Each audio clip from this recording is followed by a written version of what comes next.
Hello, my good people of the planet we call Earth.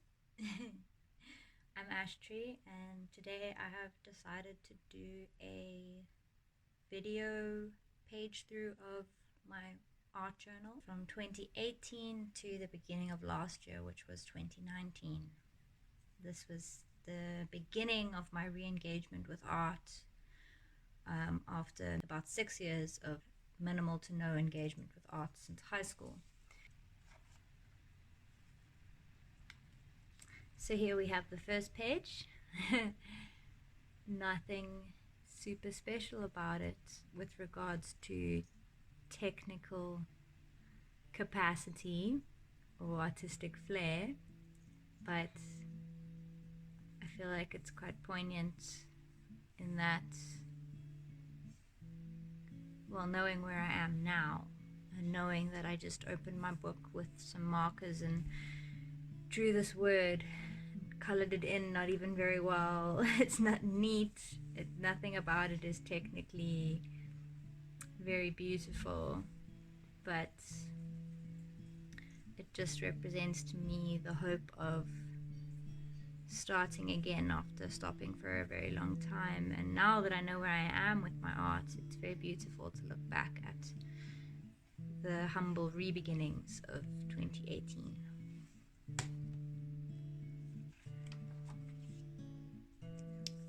So this one can be viewed from different angles. It has some little hidden messages in it.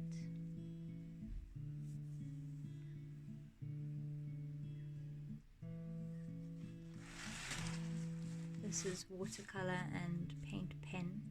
Not sure what the pen was called. Quite like the colors and the richness of it.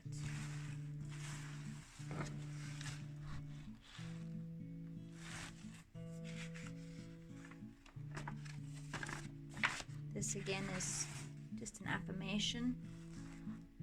I was in quite a hectic space when I started this art journal, and this page the first page actually wasn't this one, the hope one. It was actually another page, and I'd written on there, I want to die, die, die, die, die. I have a million reasons why.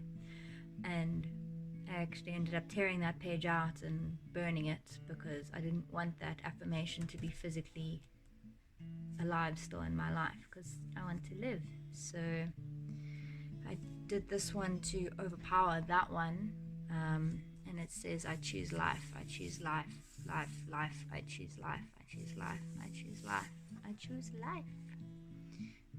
This was also just watercolor. I used an old messed up toothbrush, giving it quite a crazy texture, but I quite like it. Another doodle. This art book for me was really about just re-engaging with media, pencils, paints, pens, Kokies, pencils, just trying to re-tap my artistic energy.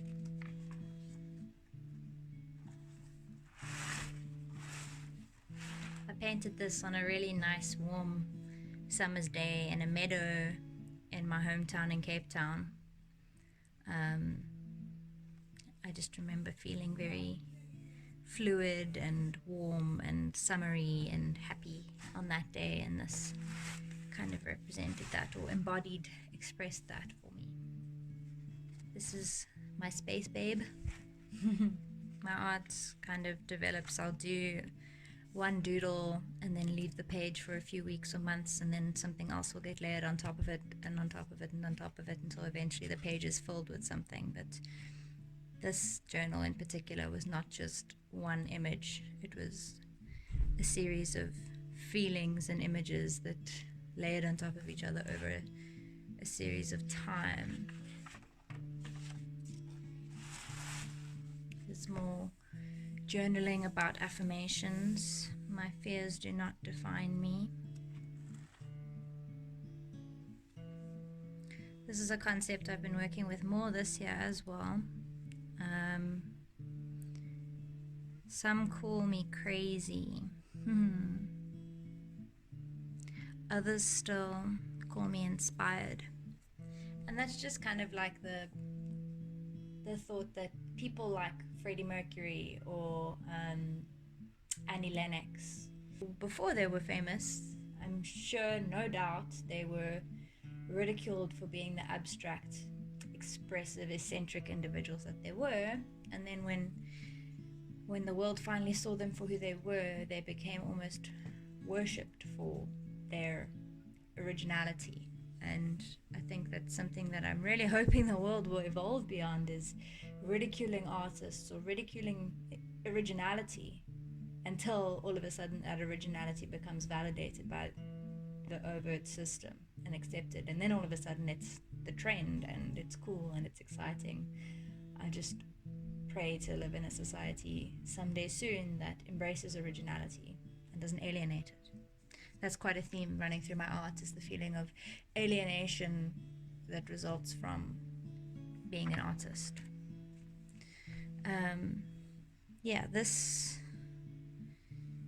This piece is about feeling very, very uncomfortable. I actually titled it, I hope this makes you feel uncomfortable. I hope this makes you uncomfortable. So this was just kind of a feeling that I had when I was living in an environment with people that I just felt very pent up. I didn't feel like I was able to express myself or be my authentic self living in that environment. And I feel, just the busyness and the harshness and the contrasting colors of this, to me, really just embodied that feeling of all the stuff that's inside that wants to come out, but the outside environment has no space for it either. So there's just this overwhelming collection of too much stuff and no flow, no freedom. So this is a portrait I did of one of my teddy bears. Well, he's not a teddy bear, but he's a stuffed toy. His name's Raffy, and he just, to me, embodies a very fun, childlike energy, rainbow colors, and I just felt like doing something for fun.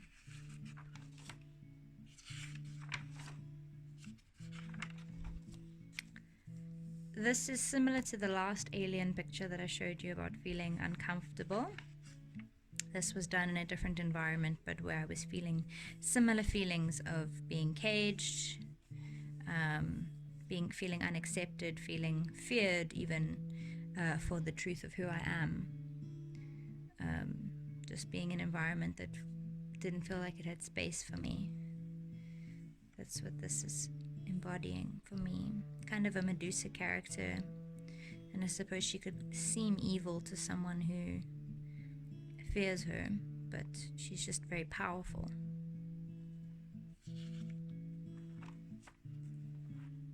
So this is wax that dripped off of a candle. I can't really remember if I did this intentionally or if the wax just melted onto my page. I don't want to make claims, I'm not sure. And then I kind of did this moon kind of soulful, kind of looks like a man, a very soulful man in the moon.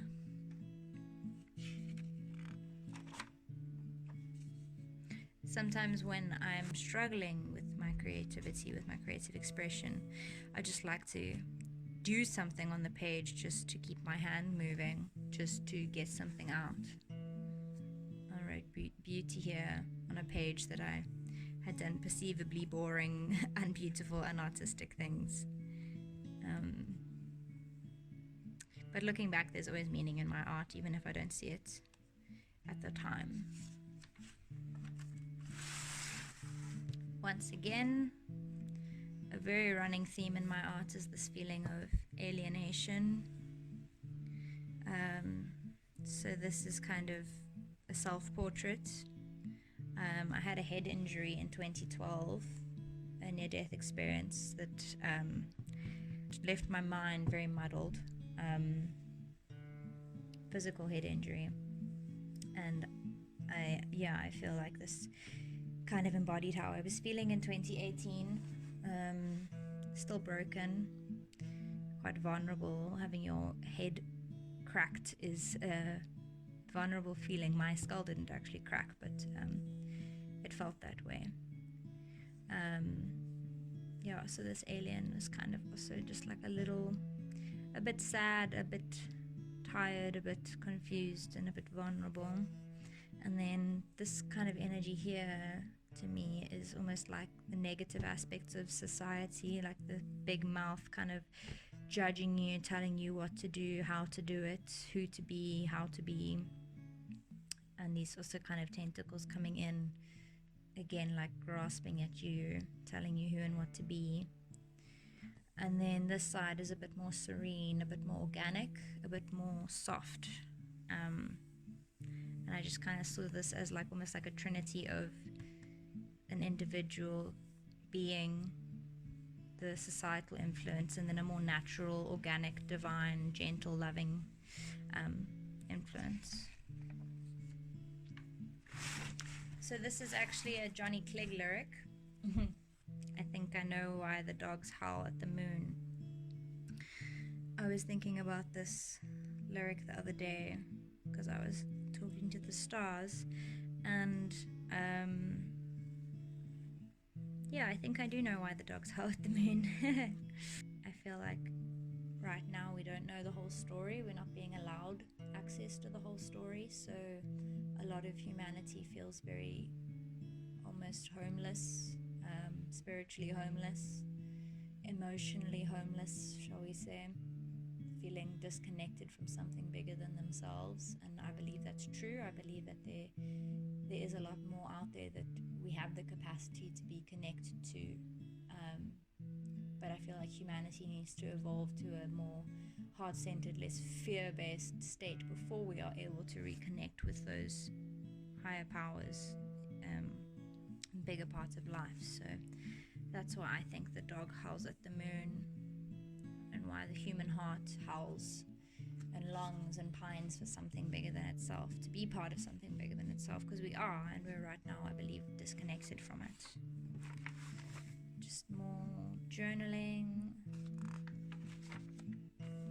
a self-affirmation that I made for myself. I actually sign and date them when I make affirmations to make them more potent, more real.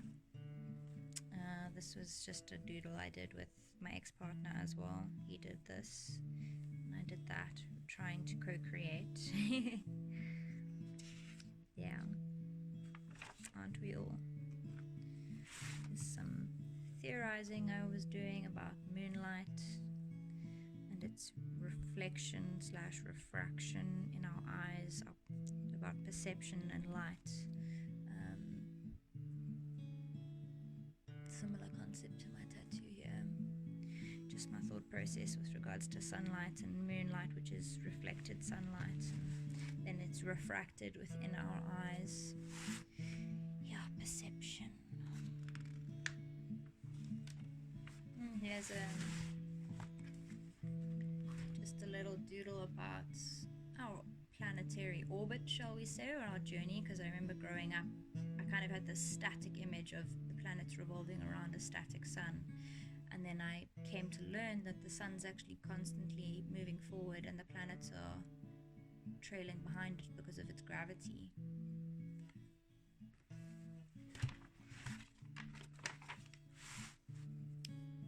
Some more affirmations. Another quick sketch of an ex-partner. All of this was the same partner at this time. This is again just another, like, just trying to get something on the page. Kind of, these are actually googly eyes.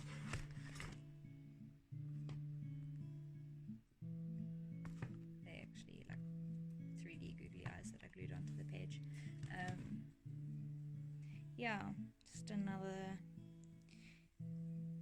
one of my doodles, just trying to keep making art even when I'm not feeling so artful. Everything in this journal specifically, and my next journal, but specifically this time in my life, was just, again, as I said earlier, trying to get out of realism, just trying to get to pure organic emotive expression. So kind of trying to tap my source to get the mud out and to get it flowing. It's just a concept kind of similar to a lot of the work, the art that I've done this year, embodying working with the feminine form. This is a print I did with my menstrual blood.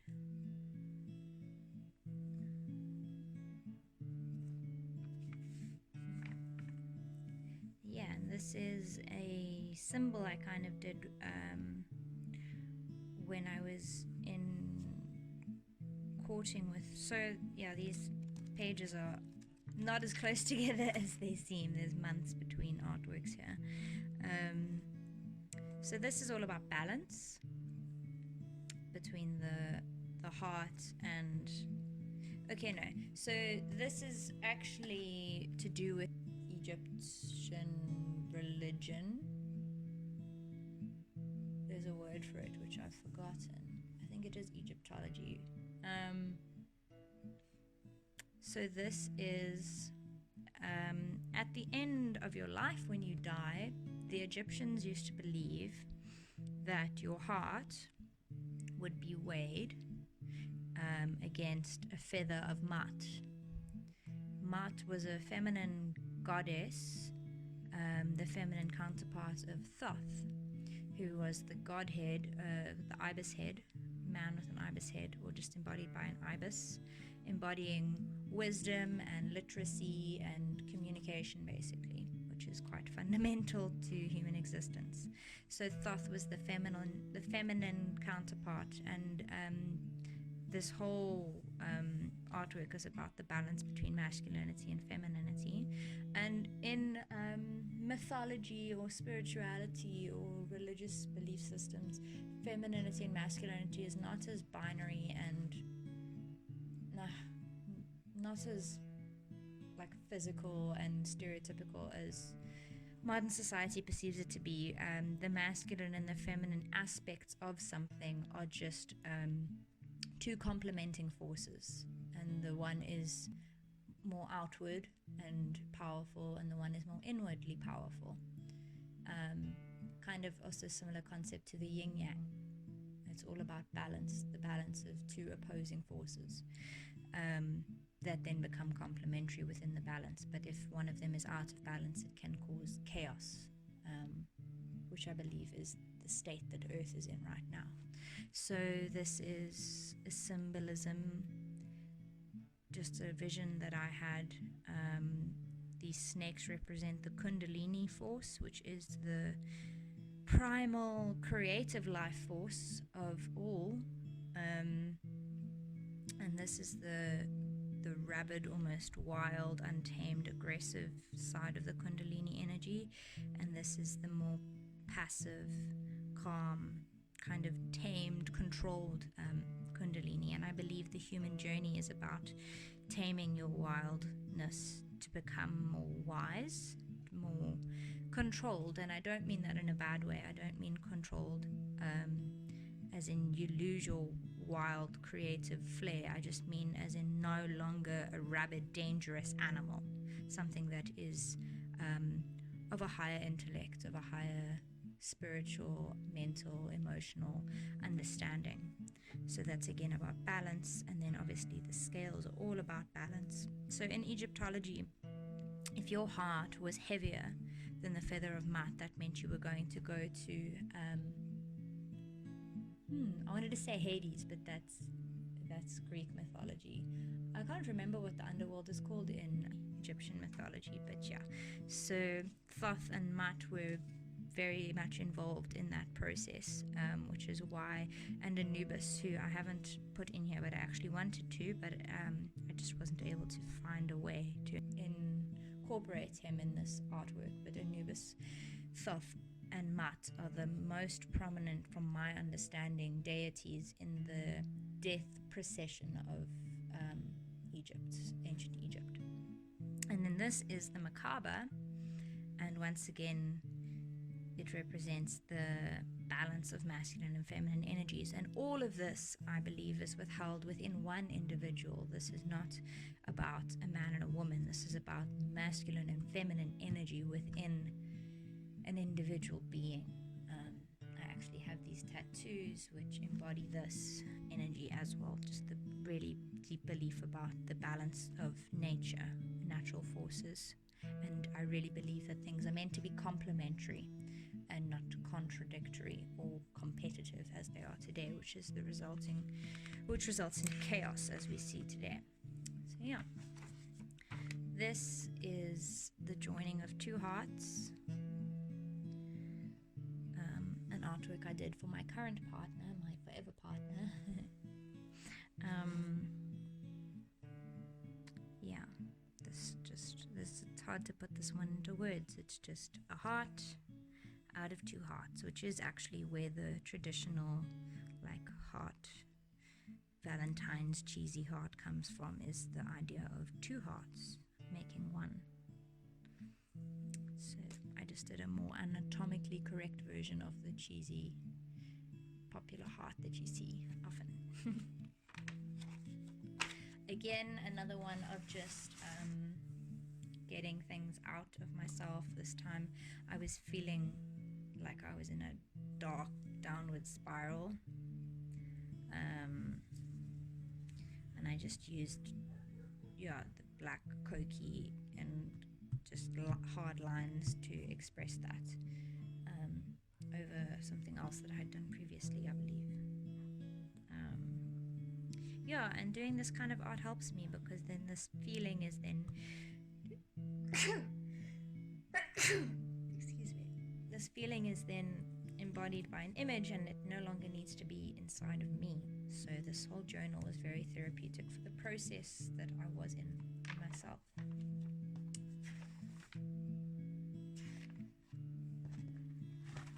This is a sketch I did on a road trip with my partner. I was just doing some quick sketches of him while he was driving, from my perspective.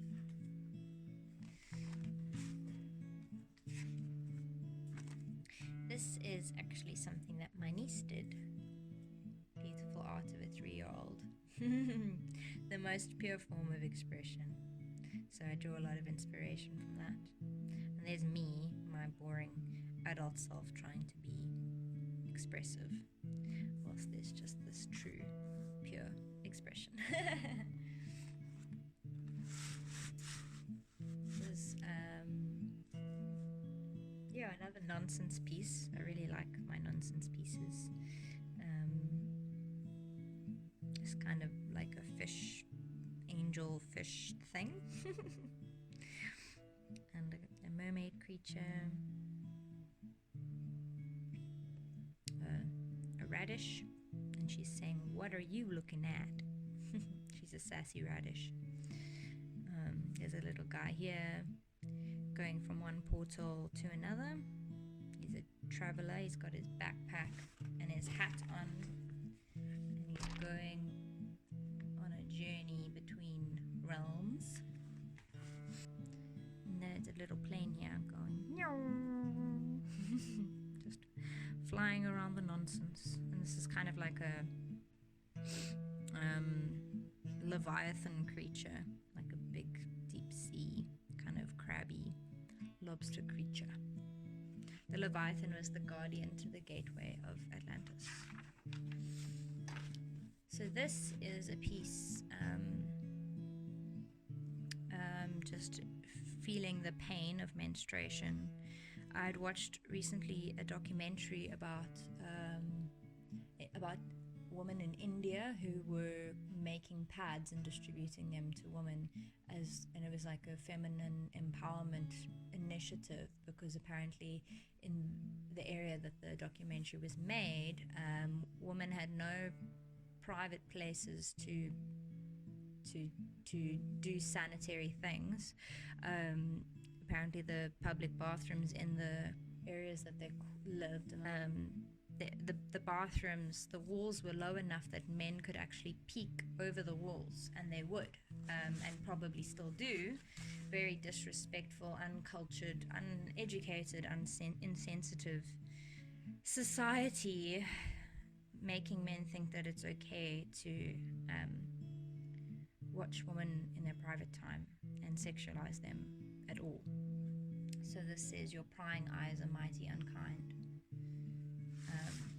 And this is just a woman bleeding, and I gave her the face of a clown because I feel like that's how we feel often, like we're a joke, or we're something to be prying, like oogled at, rather than someone to be respected and just given space to go through her own processes.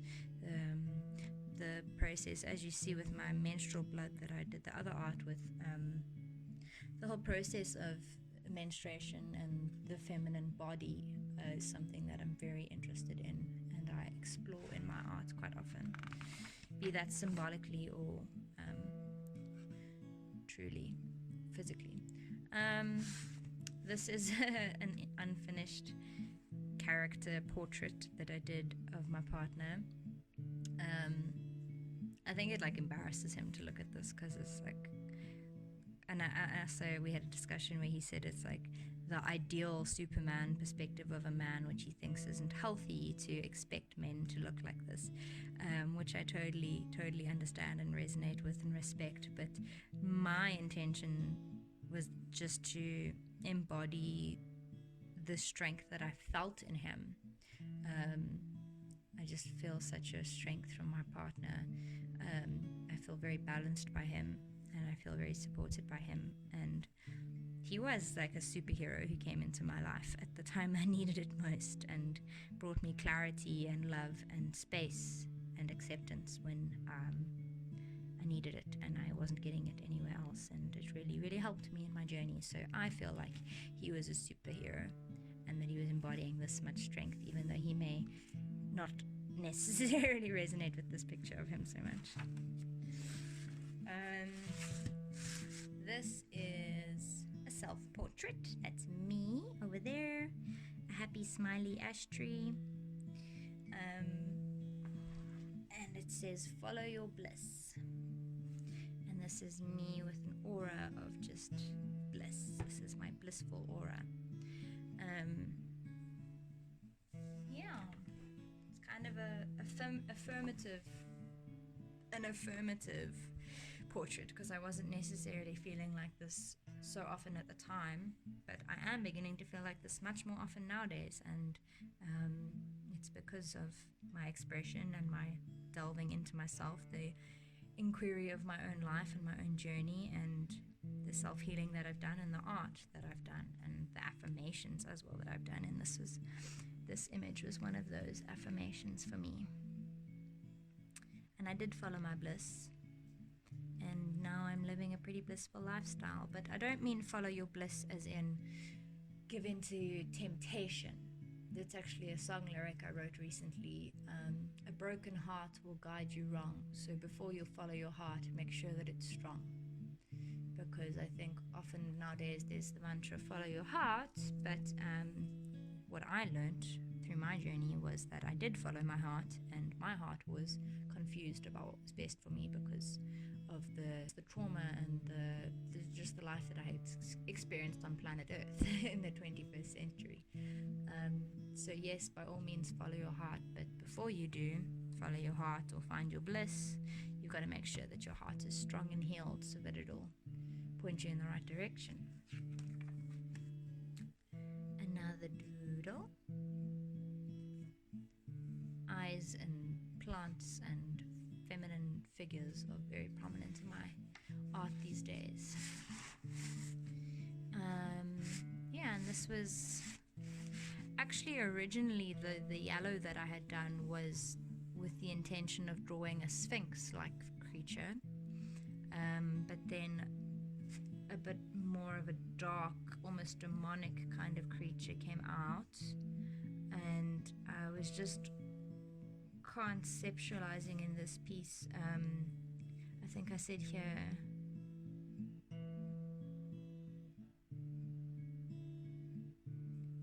if I want to be ugly, why should I not be, just let me be. Is evil a perception?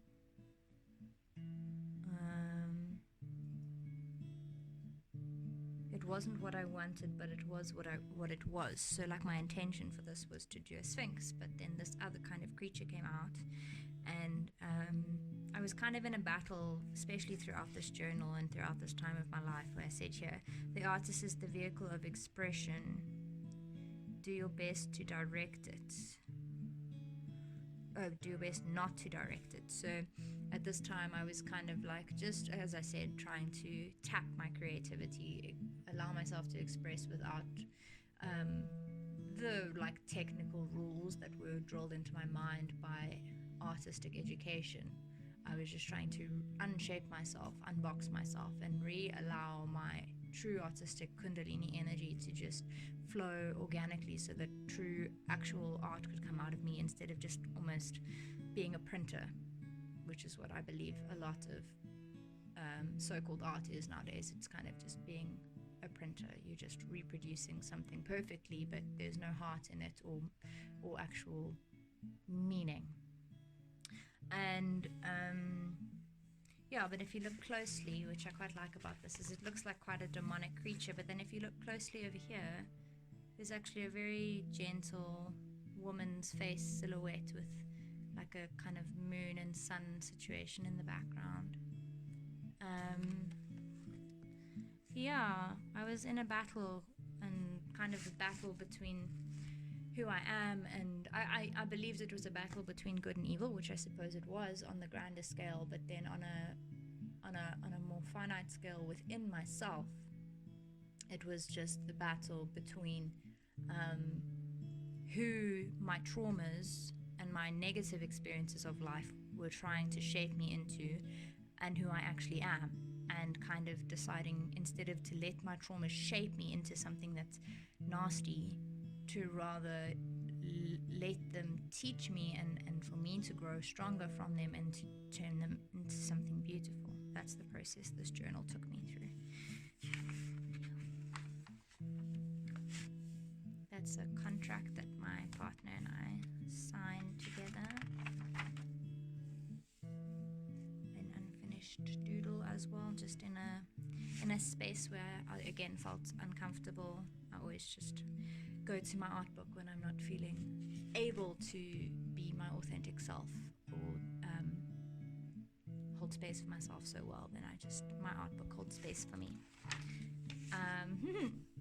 And as you can see, my art goes from like being quite technically good to being quite bad, for lack of a better word. This looks like a very like primary school painting. But that's really what this journal was about for me, to just really let my body and my energy and myself express without needing it to be perfect or beautiful or anything that I had been told art was meant to be. So I haven't even completed a lot of the things in this journal. Maybe I will, maybe I won't. It is what it is. This was a piece that I did. I was feeling very chaotic and drawn down. I've had quite a roller coaster ride with regards to emotion. I used to be very ruled by my emotions. I've healed and evolved and actualized beyond that. Now I am in control of my emotions, though I do still feel them. But I used to be victim to my emotions, and this was a piece that I made while I was feeling very, very victim to a dark, ugly energy that was almost quite consuming. So this is quite chaotic, but also there is a flow and an order to it in some way or other. But it was just a very intense feeling. I remember specifically this day, I was actually in a generally good space, and this was just a particularly bad moment, actually. But it was so intense, it made it feel like the good moments had never existed, which is often how emotions can feel. But then I remember writing, like here I said, what happened to you? Am I brilliant or am I insane? Is there a difference? Riddle me this. Someone please save me from myself. You were doing so well. What happened to you? Is this living? Hello, I feel funny. Help, I need help. Where does the chaos end? Where does life begin?